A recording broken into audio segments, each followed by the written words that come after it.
어저께 이제 제가 사보이 호텔 습격 사건을 얘기하면서 이제 호남 조폭들 전성시대가 열렸다 뭐 이런 얘기를 했는데, 그거에 대해서 제가 잘못 알고 있는 거다라는 메시지를 받았습니다. 그래서 이제 잘못 알려진 메시지를 받고 제가 이제 그 조폭에 대한 강의를 들었어요. 조폭에 대한, 대한민국 조폭에 대한 강의를 들었는데, 언제 제가 이제 되게 이제 인상 깊었던 게 이제 신상사님에 대한 얘기였습니다. 이렇게 사보이 호텔 습격 그거로 신상사파가 몰락하지 않았다.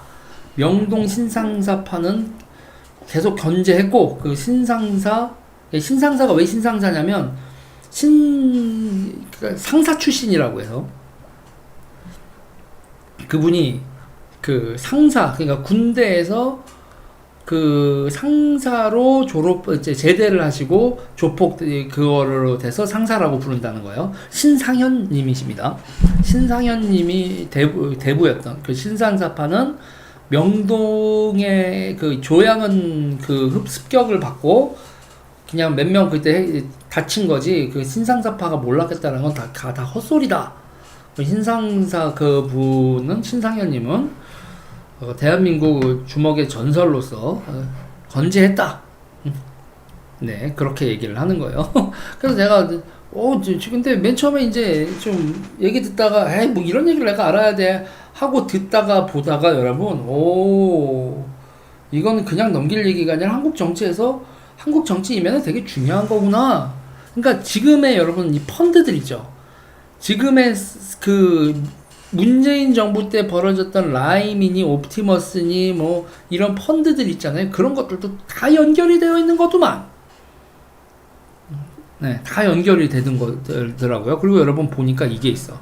단독 보도, 서울 강남에 조폭 5,000명이 모인 까닭은, 조폭 5,000명이 모인 까닭은 하고 2009년에 이런 보도가 있는데, 이 신상사님의 자녀 결혼식에 5,000명이 모인 거야. 5,000명이 모였는데, 이게 그냥 5,000명이 모인 게 아니라, 여기에 있잖아요. 여기 그 일본의 뭐 야마구치 뭐 이런 거 있죠.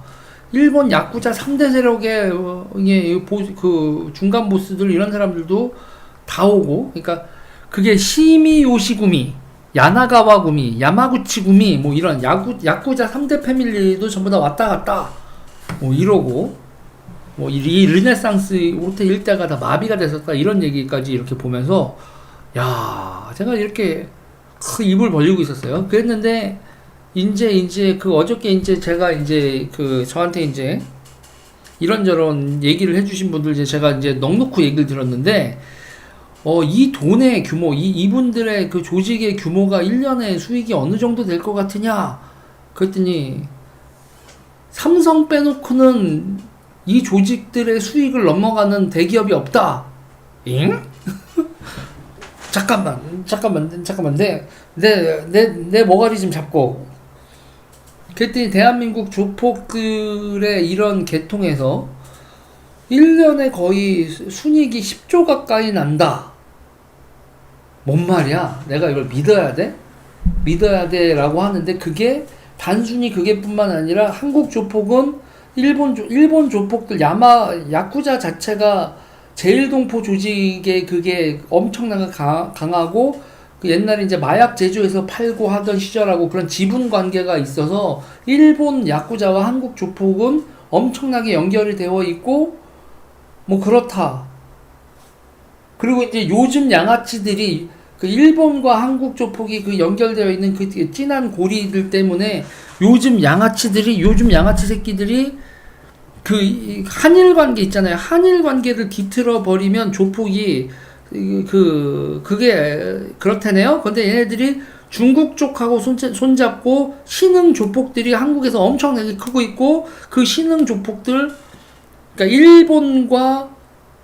일본 야쿠자와 한국 이 조폭들이 전통적으로 연결되어 있는 이 고리 바깥에서 중국 조폭 야쿠자가 아니라 삼합회, 흑사회 이런 쪽하고 요즘 신흥 조폭들이 성장하고 있고, 그 신흥 조폭들이 하는 게 불법 도박, 제가 맨날 하는 얘기 있잖아요. 얘네들이 마약도 하고, 그리고 뭐 저쪽 어떤 정권 쪽하고 어떤 정치 세력하고도 아주 굳건히 연결되어 있다, 이런 얘기를 어저께 얘기를 들으면서, 씨발 이게 또 이게 이렇게 되는 거야? 또 이게 한일 관계와 중국하고 이가 또 이게 이렇게 되는 건가? 아무튼 뭐냐 썰이에요 썰이에요 썰인데 제가 이걸 뭐 얘기를 듣고 있자니 뭐 머가리가 이렇게 되면서 옛날에 이렇게 됐던 분들이 돈 어느 정도 벌고 조직이 이제 뭐 건설업을 하건 뭐 언론사도 하고 그런다고 하대요. 언론, 엔터테인먼트 이런 식으로 이렇게 되면서 이제 그게 이제 과거의 조폭이었고 이제 지금은 조폭이라고 보기 어려운 분들이 이렇게 다 양성화되는 분들이 쭉 깔려 있고 그들이 이제 어둠의 세력하고도 다 커뮤니케이션하고 막 이런다고 얘기를 하는데 요즘에 신진 세력들이 저짝 인간들과 중국과 이렇게 연결이 되어 있어서 도박, 마약 이런 쪽으로 되고 있다. 그래서 대한민국에 이게 일본과 중국, 일본 쪽 커넥션이 있는 조폭이냐, 중국 쪽 커넥션이 있는 조폭이냐에 따라서 신구가 갈리고 그렇다는 얘기를 들었는데 지금 제가 하는 얘기는 어디까지나 저도 들은 얘기니까 이거에 대한 추가적인 제보나 얘기들을 좀 주시면 재밌을 것 같아요. 그래서 보니까 어떤 펀드가 뭐를 인수를 했고 거기에 지금 걔네들이 로비를 하는데 한국 정치인들이 아무 생각이 없이 밥 사준다니까 밥 사주고 먹는 데는 등 뭐를 한다는 등 유재일 선생 주변에서도 정치권에 있는 사람들 뭐 측근들이 누구를 만나서 펀드 쪽 애들 뭐를 만나서 얘기를 이렇게 밥을 얻어 처먹고 접대를 받으면 중국 커넥션하고 이렇게 연결될 수도 있다 이런 얘기인데 익명의 전화 아주 재밌었어요. 이런 걸 또 여러분들과 일단 요 정도로 공유를 하고 저한테 더 해주실 얘기가 있으면 어저께 제가 사보이 사건 얘기를 안 했으면 신상사님과 뭐 기타 등등의 뭐 이런 얘기도 못 들었을 거 아니겠습니까? 이런 거에 대해서 언제든지 제보 전화번호 다 까져 있는 거죠. 여러분들의 언제나 저에게 전화를 주시는 건 환영입니다. 너무 재밌더라고. 이게 정치하고 이 조폭 세계가 아직도 끝나지 않는 커넥션이 있던 거더라고요. 이게 네.